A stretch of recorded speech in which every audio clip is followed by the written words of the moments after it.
a gente vai dar prosseguimento no capítulo 5 de Nosso Lar, que era aquela conversa entre o André Luiz e o Lísias.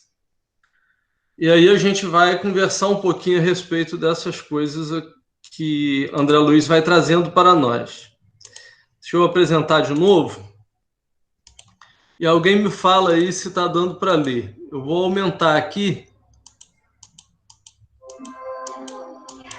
Tá bom aí? Dá para ler?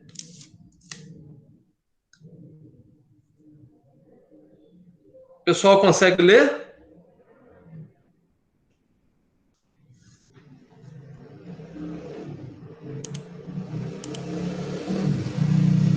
Vocês estão conseguindo ler? É possível. É. Então vamos lá. A gente viu o André Luiz chegando em Nosso Lar, conversando com o Henrique de Luna, médico espiritual, e depois ingressando aí para conversar com Lísias, ou Lisias, vou ler de novo aqui o nome dele. E aí ele vai dizer assim, André Luiz fica perplexo quando percebe a quantidade de pessoas que chegam em Nosso Lar na condição de suicídio indireto. A gente está aí no mês de prevenção ao suicídio, que é o mês de setembro, e ele vai mostrando para nós aqui que no meio de vários enfermos, cada um ia recolhendo da lei de acordo com o que tinha passado. Eu vou voltar aqui numa parte que ele diz assim, olha, vendo a perplexidade, continuou dizendo André Luiz, nosso lar não é instância de espíritos propriamente vitoriosos se conferirmos ao termo sua razoável acepção. Somos felizes porque temos o trabalho. Aí vocês se recordam que a gente comentou sobre o trabalho e para quem a gente trabalha, que nós precisamos trabalhar para Jesus. E aí Lísias sorriu e explicou, recordemos o antigo ensinamento que se refere a muitos os chamados e poucos os escolhidos na terra. E vagueando o olhar no horizonte longínquo, como a fixar experiências de si mesmo, no painel das recordações mais íntimas, acentuou. As religiões no planeta convocam as criaturas ao banquete celestial. Em sã consciência, ninguém que se tenha aproximado um dia da noção de Deus pode alegar ignorância nesse particular. Incontável é o número dos chamados, meu amigo, mas onde os que atendem ao chamado? Com raras exceções, a massa humana prefere ascender a outro gênero de convites. Gasta-se a possibilidade nos desvios do bem e agrava-se o capricho de cada um. Deixa eu permitir aqui. E agrava-se o capricho de cada um. Elimina-se o corpo físico a golpes de irreflexão. Resultado, milhares de criaturas retiram-se diariamente da luta, na esfera da luta da carne, em doloroso estado de incompreensão. Multidões sem conta erram em todas as direções nos círculos imediatos, constituídas de loucos. Veja, vamos voltar aqui para a gente conversar uma coisa. Qual que é o nosso objetivo na Terra? O que nós estamos fazendo encarnados no planeta Terra? A gente precisa ter essa exata noção do que é a Terra, do que é o planeta Terra para nós, para a gente começar a viver no mundo. Porque Jesus fala assim, muitos os chamados, poucos os escolhidos. Então a gente já percebe, como eu tinha dito anteriormente, não são todos os chamados, muitos os chamados. Jesus disse assim, vinde a mim todos vós que estáis aflitos. Aí ele fala todos. Mas muitos os chamados, muitos não são todos. Então nós temos na nossa família pessoas que sequer foram chamadas. Nós temos alguns chamados e temos aquelas pessoas que serão escolhidas. Mas Essa questão dos escolhidos depende muito de quê? Depende muito de como nós nos situamos no mundo. Porque, veja, cada pessoa interpreta a vida de um jeito. E, à medida que eu interpreto a vida, eu me situo, eu me posiciono no mundo dessa ou daquela forma. E isso a gente vê muito as pessoas pensando que estão se dando bem, quando na verdade estão se comprometendo. E outras pessoas que a gente pensa que elas estão sofrendo muito, que elas estão muito mal, quando na verdade elas estão se depurando. Porque nessa vida quem sofre se depura. Quem faz sofrer se compromete. Por isso o Dr. Bezerra de Menezes fala assim em uma de suas preces: Senhor, todos te pedem por aquele que sofre. Eu hoje quero te pedir por aquele que faz sofrer. Porque são as pessoas que mais precisam. Porque o sofrimento, muitas vezes, é o que começa a trazer para nós a depuração, é o que começa a trazer para nós aprendizado. Mas, para entender isso, eu preciso ter a noção de que a Terra é uma escola, de que a Terra é um mundo de provas e expiações. E aí eu começo a me situar não naquilo que mais me agrada, mas naquilo que mais eu preciso realizar. Então, o espírito do Lísias começa a mostrar essa nova realidade, porque essa realidade de que a gente precisa se adequar ao que nós precisamos para evoluir é uma questão muito nova. Eu estava conversando outro dia com uma amiga minha que me pediu para comentar sobre um capítulo formidável da obra Pão Nosso, que são 3 imperativos. E o que Emmanuel conta nesse capítulo que eu não vou reproduzir aqui? Ele mostra de forma metafórica a borboleta. A borboleta se aproxima, a borboleta e outros seres que se aproximam sempre da luz. Só que, muitas vezes, a fogueira também faz luz. E aí o que acontece? Aquele ser que é voltado para a luz, ele se aproxima e queima, porque ele está pensando que ali é luz, mas ali é fogo. É o clarão do fogo que mata. Nós somos seres que estamos caminhando em direção ao progresso espiritual. Somos seres que temos a tendência de caminhar em direção à luz. Mas só que nem sempre aquilo que a gente entende como luz é luz, às vezes é fogo. Então, muitas vezes nós nos situamos em determinados prazeres da vida, em determinadas situações de facilidade, em determinadas situações que são prazerosas para nós, mas que não nos fazem evoluir em nada. É a lei do menor esforço. André Luiz vai descobrir isso aí dentro do nosso lar. Ele demora a descobrir isso. Porque ele era médico, cuidava da família, estava tudo bem, mas começa a perceber isso aí. E o Lísias começa a falar para ele dessa situação. Olha, tem muita gente nessa situação sua. E nós que somos espíritas, muitas vezes não estamos diferentes de André Luiz, não. Muitas vezes não.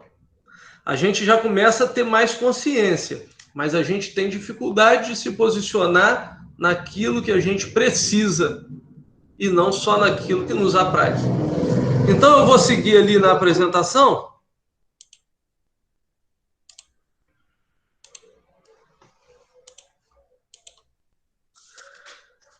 Eu vou seguir aqui na apresentação e ele diz assim: notando minha admiração, interrogou Lísias: acreditaria porventura que a morte do corpo nos conduziria a planos de milagres? Somos compelidos a trabalho áspero, a serviço pesado, e não basta isso. Se temos débitos no planeta, por mais alto que ascendamos, é imprescindível voltar para retificar, lavando o rosto no suor do mundo, desatando algemas de ódio e substituindo-as por laços sagrados de amor. Não seria justo impor a outrem a tarefa de mondar, de capinar o campo que semeamos. A gente falou isso na semana passada e eu quero só complementar aqui. O que o Lísias está querendo dizer? Nós muitas vezes erramos no passado e depois queremos que alguém venha para consertar aquilo que nós fizemos. O que ele está falando ali? Mondar é como se fosse capinar o campo. E aí o Evangelho traz para a gente aquela lição. Deus te dá a vida. Você bagunça ela. E depois quer que Deus conserte. Olha, mas quem tem que capinar o campo, Deus deu a terra. A gente plantou mal, não cuidou. Depois quem tem que capinar somos nós. Essa é a lição da doutrina espírita, que nós falamos, comentamos na semana passada e vamos começar a alargar ela aqui. Por que ele começa a contar isso para André Luiz? Para mostrar a André Luiz por que ele sofria. Por que ele veio pela via do suicídio indireto? Por causa de ação e reação. Nós estamos aí no mês de prevenção ao suicídio e muita gente pensa que suicídio é só tirar a própria vida com violência. Mas muitas vezes nós vamos tirando a nossa vida aos poucos, fazendo escolhas que não são as melhores, mas que são escolhas que nos dão prazer. E aí a gente lembra do Emmanuel. É como o ser que se aproxima da luz, mas não é luz, é fogo. É fogo. Então a gente precisa começar a ver essa realidade do plano espiritual para ver se aonde nós estamos é realmente o melhor para nós. E aqui ele vai prosseguir, Lísias vai prosseguir dizendo o seguinte: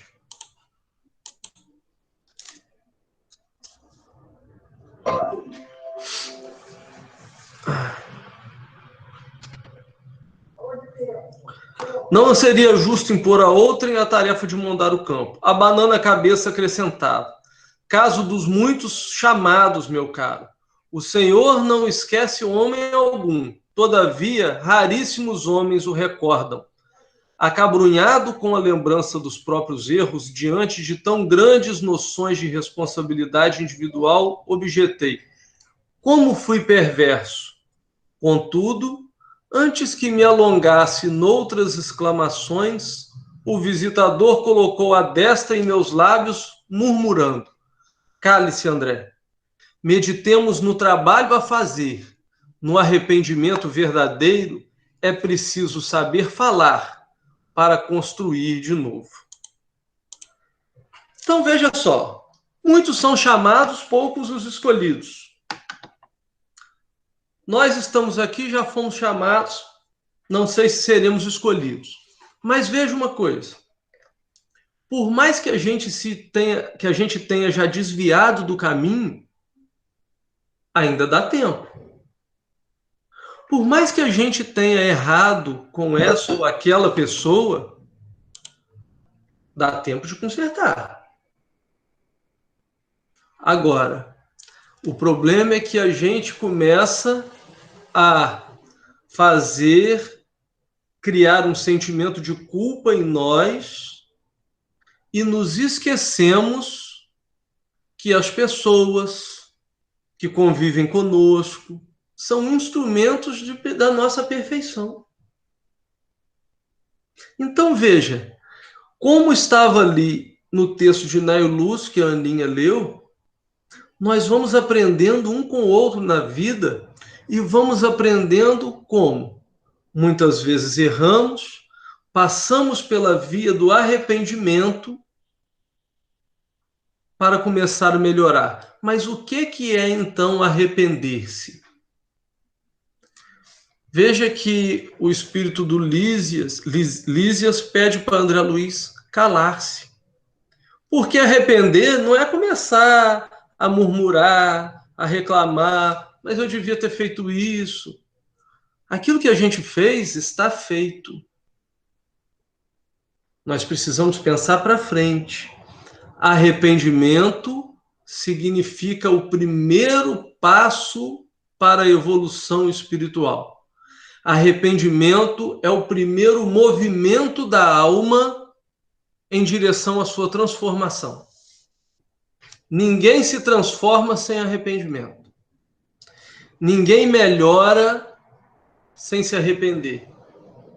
Dificilmente a gente encontra no mundo pessoas que começam do início ao fim sem quedas. Dificilmente a gente encontra um ser encarnado que nasceu, praticou tudo certinho e partiu. Dificilmente. São raras pessoas assim. São aquelas pessoas que vêm ao mundo, crescem, vivem numa família, se educam, têm filhos, educam os filhos, quando fecham os olhos, vão para o plano espiritual e terminou de cumprir a tarefa. Raras pessoas fazem isso. Raras pessoas. Muitos de nós vivemos com vários conflitos. Porque, como dizia o Chico Xavier, está encarnado? Tá, então está devendo. Porque esse é um mundo de provas e expiações. Então, o arrependimento, como movimento da alma que vai elevar o ser, ele não pode ser marcado pelo sentimento de culpa. O sentimento de culpa é aquilo que paralisa a gente. O arrependimento é aquilo que nos impulsiona para frente. São duas coisas completamente diferentes. E no nosso resgate dos erros do passado ou dos erros de agora, o arrependimento ele é o primeiro passo, porque depois, vocês se lembram lá, o que o Kardec coloca na obra Céu e Inferno. Você precisa arrepender, expiar a falta e depois reparar o erro. Está lá na obra Céu e Inferno. Diz o Kardec, todo erro terá que ser expiado. Expiar significa o quê? Nós vamos precisar sofrer, fisicamente ou moralmente, pelo erro que praticamos, ou no passado, ou nesse. Então, mas quando isso ocorre? Quando ocorre esse sofrimento? Quando o espírito está pronto para receber esse sofrimento. Não existe um sofrimento de expiação sem uma consciência, sem conscientização. Senão, vira sofrimento por sofrimento.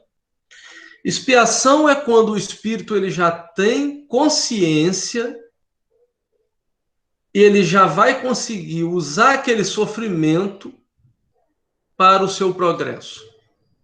Isso é expiar. Quando eu não entendo por que eu estou sofrendo, ou então quando eu já tenho condições de entender, mas por rebeldia me recuso a entender, eu não estou expiando. Eu estou apenas sofrendo. Mas não estou aprendendo nada com sofrimento. Então, o espírito Lísias começa a mostrar para André Luiz por que nós sofremos, por que ele sofre.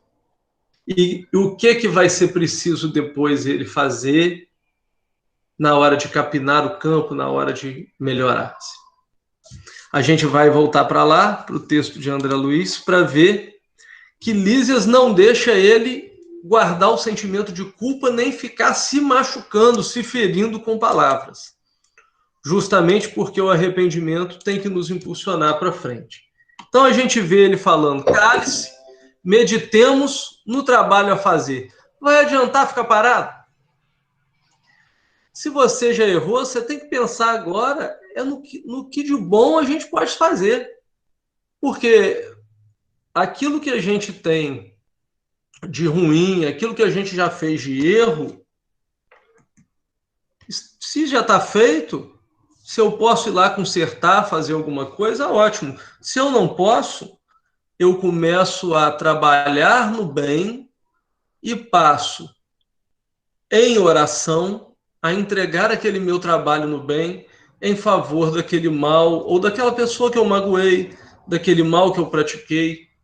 Nós começamos a fazer do nosso trabalho a melhor prece por alguém. Em seguida, o que o Lísias faz? Aplicou passe magnético atenciosamente fazendo os curativos na zona intestinal, esclareceu. Lembra aqui por que ele aplica passe magnético?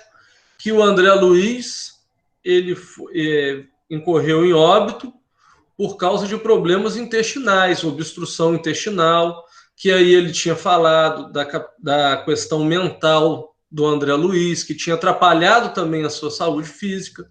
Então ele vai tratar da parte física com passe magnético, o enfermeiro.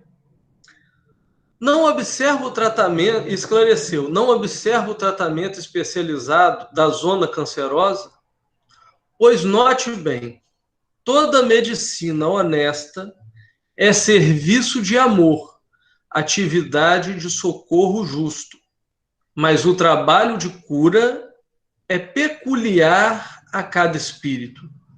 Meu irmão será tratado carinhosamente, sentir-se-á forte, como nos tempos mais belos de sua juventude terrena.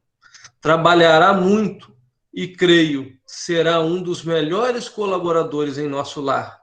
Entretanto, a causa dos seus males persistirá em si mesmo, até que se desfaça dos germes de perversão da saúde divina, que agregou ao seu corpo sutil pelo descuido moral e pelo desejo de gozar mais que os outros.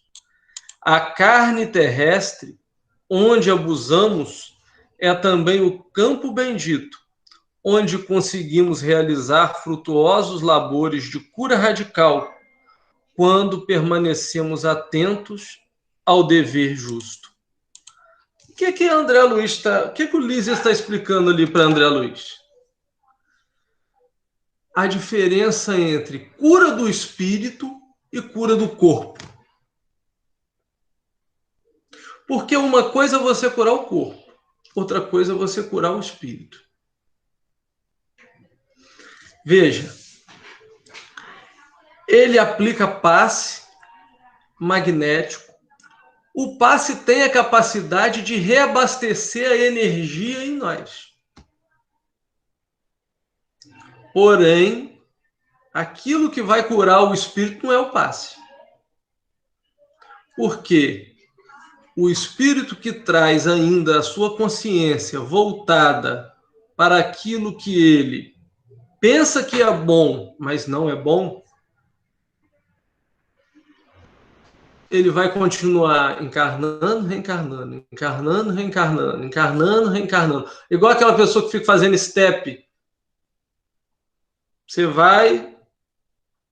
Você bota um pé na escada evolutiva, aí tira e bota o outro, mas nunca sobe. Porque a consciência continua presa àquilo que não é tão importante. Então ele está dizendo ali, olha, o passe vai te recuperar, você vai ter energia para fazer o quê? Para trabalhar. E quando a gente trabalha, a gente pensa assim, eu vou trabalhar para o outro. Não, o trabalho, ele fortalece primeiro a nós mesmos. É por isso que a gente começa a perceber que o Espírito Emmanuel, ele não gosta muito de usar a palavra trabalho em suas obras. O Chico Xavier usa muito a palavra serviço. O Espírito Emmanuel, ele traz ainda, né, essas características dele, da época de Roma, e ele como viveu lá, e tinha aquele apego de que o trabalho ainda derivava daquele tripalium, que era como se fosse um instrumento de tortura, de castigo. Ele prefere não usar a palavra trabalho, ele usa a palavra serviço. Por isso que a gente vê muitos espíritos falando no serviço do bem. Kardec usa a lei do trabalho no livro dos espíritos, porque é trabalho mesmo, mas muitos espíritos, por causa dessa reminiscência, dessa coisa lá de trás, eles preferem usar a palavra serviço. Então, o trabalho ou serviço no bem, ele não é uma coisa de tortura, ele é uma coisa para o nosso próprio bem. Só que explicar isso para espírito imperfeito é difícil. É bem difícil. Porque os espíritos imperfeitos, nós, espíritos imperfeitos, temos muita dificuldade com disciplina. temos muita dificuldade com a rotina de trabalho. Nós achamos trabalho a pior coisa do mundo. Nós achamos o serviço uma coisa muito difícil. Ajudar o próximo, nós temos ainda muita dificuldade nessa prática. Mas quando a gente percebe que é uma imensa alegria trabalhar e que quando nós estamos trabalhando para o próximo, nós estamos ajudando a nós mesmos. Que quando, na verdade, quando estamos com pessoas que nos desafiam de alguma forma, seja com pedido de ajuda ou seja através de uma crítica que elas nos lançam, que elas lançam sobre nós, através de uma calúnia que elas lançam sobre nós, são pessoas que estão nos desafiando a quê? A nossa capacidade de fazer diferente. É como diz lá no Evangelho, que fazeis de especial? Por que essa pergunta? Por que Pedro faz essa pergunta em sua carta? Que fazeis de especial? Porque se a gente já conhece o Evangelho, já conhece a doutrina espírita e faz a mesma coisa que as outras pessoas fazem, que fazeis de especial? Se eu sou médico como André Luiz e faço a mesma coisa que as outras pessoas fazem, que fazeis de especial? Por isso, o sofrimento de André Luiz. Porque nós temos consciência, mas não fazemos nada diferente de quem não tem. Veja que nós somos seres inteligentes, mas muitas vezes fazemos as mesmas coisas que fazem os animais. Só nos preocupamos em comer, beber e reproduzir. E achamos que a vida está feliz assim. Quando nós estamos apenas satisfazendo os prazeres da carne. Não desafiamos o nosso espírito em nada. Não queremos perdoar ninguém. São desafios. Então, o Lísias começa a mostrar para André Luiz que aquilo que a gente faz aqui, quando a gente vai para o plano espiritual, não é porque ele está dando passe magnético e está entendendo ali que a coisa está consertada. Depois a gente tem que voltar para corrigir, dependendo da nossa consciência. Mas isso ninguém precisa ficar nervoso, preocupado. Ah, meu Deus, mas eu já errei tanto, eu vou precisar de 200 anos para corrigir tudo e não vai dar tempo. Ninguém precisa se preocupar com isso, porque isso não é uma coisa imposta. A gente começa a ver ali que André Luiz ficou arrependido. E o Lísias falou com ele, olha, vamos que tem muito trabalho a fazer. Quando o espírito descobre o trabalho, aí metade do caminho está andado. Por quê? Porque ele vai descobrir que o trabalho é o melhor remédio para limpar a consciência. Aquilo tudo que a gente fez de errado, que começa a pesar um dia na nossa consciência, a gente descobre que o trabalho resolve, que o trabalho no bem resolve. E é por isso que a gente vai ver Chico Xavier trabalhando desesperadamente. Divaldo Franco trabalha até hoje com 93 anos. É curado de uma pneumonia, o médico mandou ele fazer repouso de 2 semanas, ele fez de 2 dias. Porque, afinal de contas, eu já estou com 92 anos, eu estou mais para lá do que para cá, Rafael. Então, é agora que eu vou parar. Então, veja, perguntemos a Chico Xavier se ele trocava a fila de pessoas pedindo pão, pedindo fubá em Uberaba por um mensalão, por uma mansão, por uma viagem. Não trocava, porque ele sabia o quanto aquele trabalho era importante para a purificação do espírito dele. E é essa introdução que nosso lar começa a trazer para nós. Nós praticamos aqui, vamos ao plano espiritual e voltamos com missão. Muitos missionários que vemos hoje, são pessoas que fracassaram desastrosamente no passado. Então, para todos nós tem jeito. Deus é bom. E a gente prossegue aqui. Eu estou dando uma interpretação elástica para a coisa aqui, gente, porque vou confessar para vocês que me faltou estudar mais, que eu estava perdidinho com o negócio de trabalho aqui.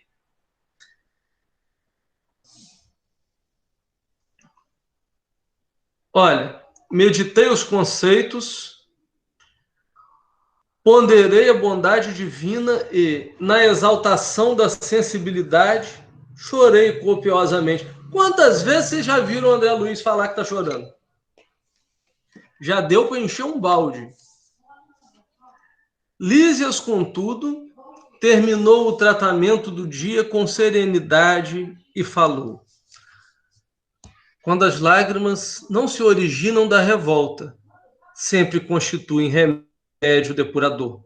Chore, meu amigo, desabafe o coração e abençoemos aquelas beneméritas organizações microscópicas que são as células de carne na Terra, tão humildes e tão preciosas, tão detestadas e tão sublimes pelo espírito de serviço.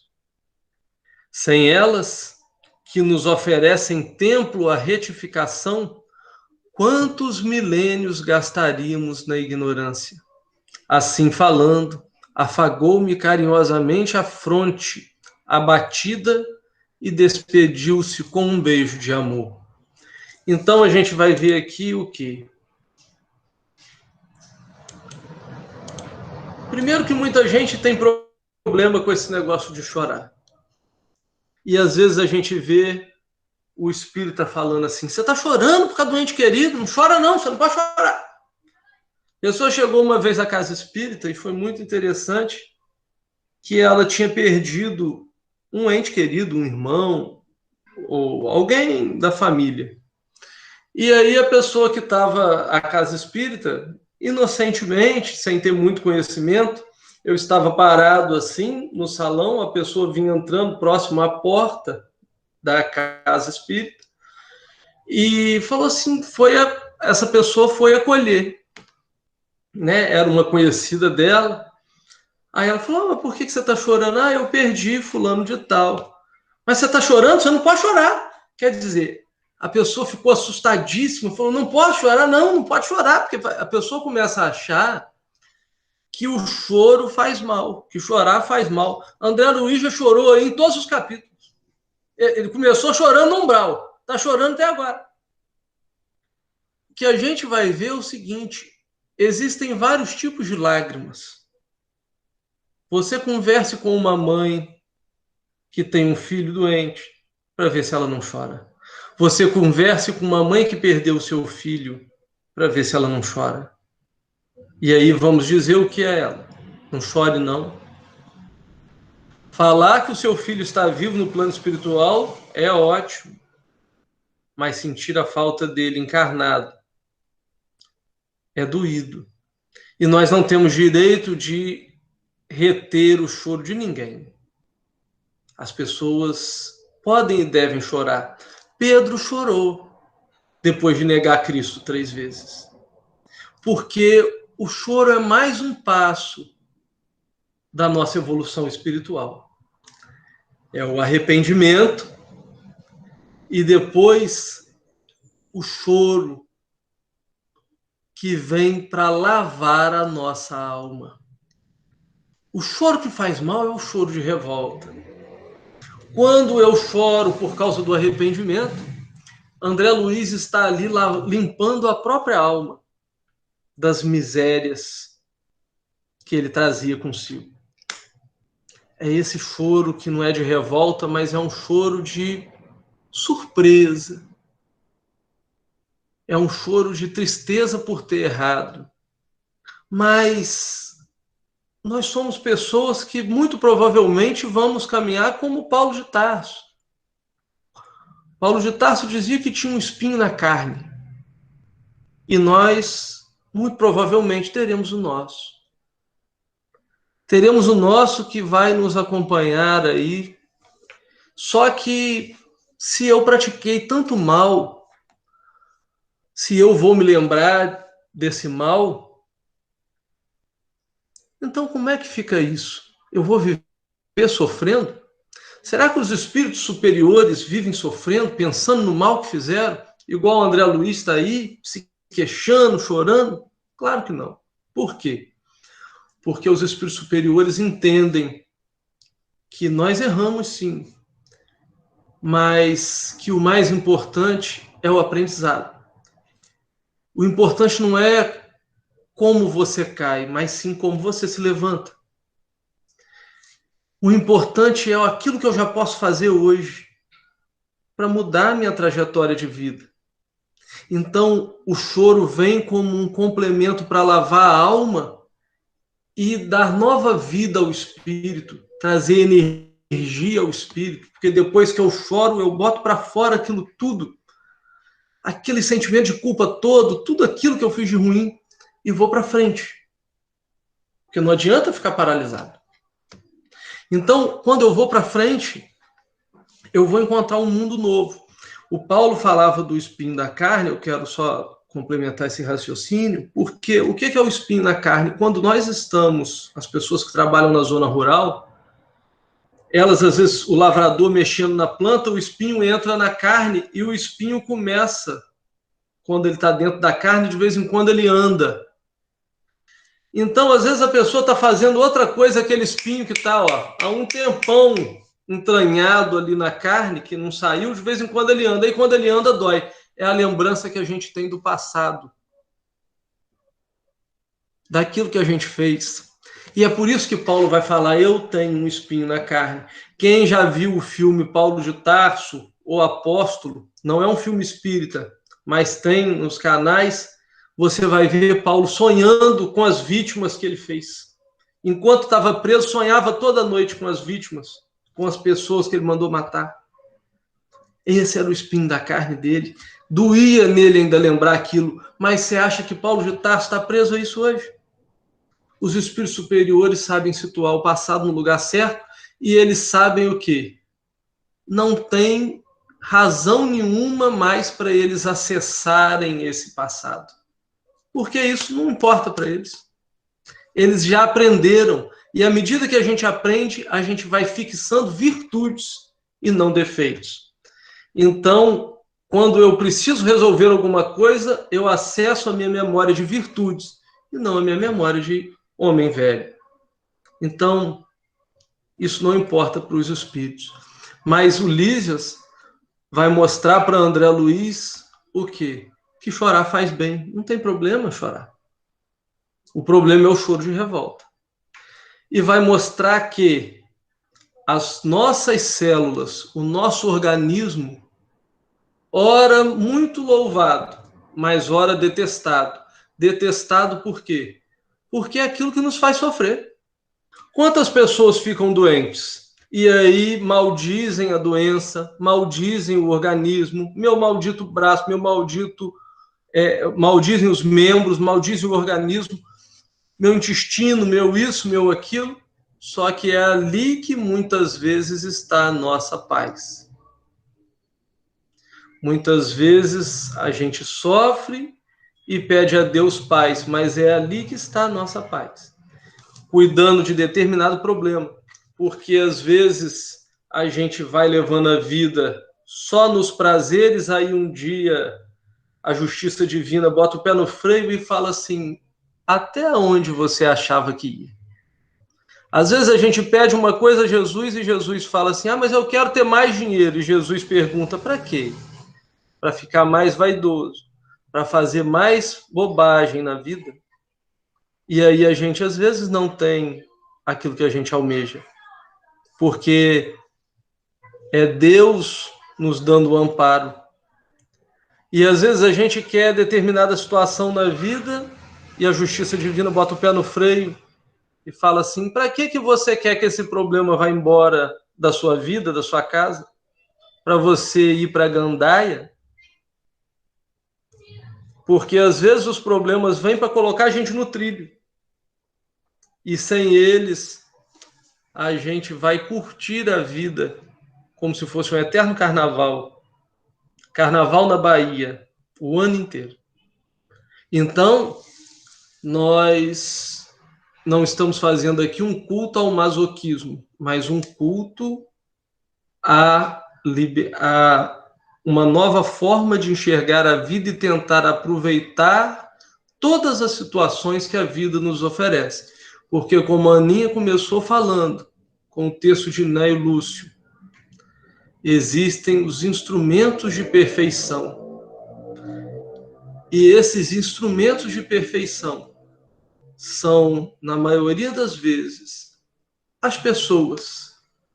E nós, às vezes, somos, às vezes, a doença, às vezes, uma necessidade que nós temos. É um instrumento de perfeição para a nossa própria alma, para testar a nossa paciência e a nossa capacidade de amar e se dedicar ao próximo. Que Jesus nos abençoe. A gente segue na semana que vem, no próximo capítulo. Obrigado a todos. Aninha. Faz a prece final, Beth.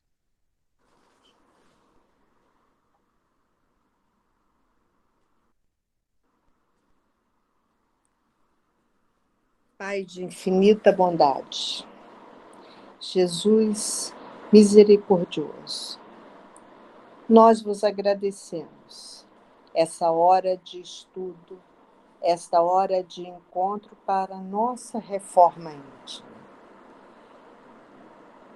E te pedimos a paz necessária para todos aqueles necessitados que batem à nossa porta ou que encontramos em nosso caminho.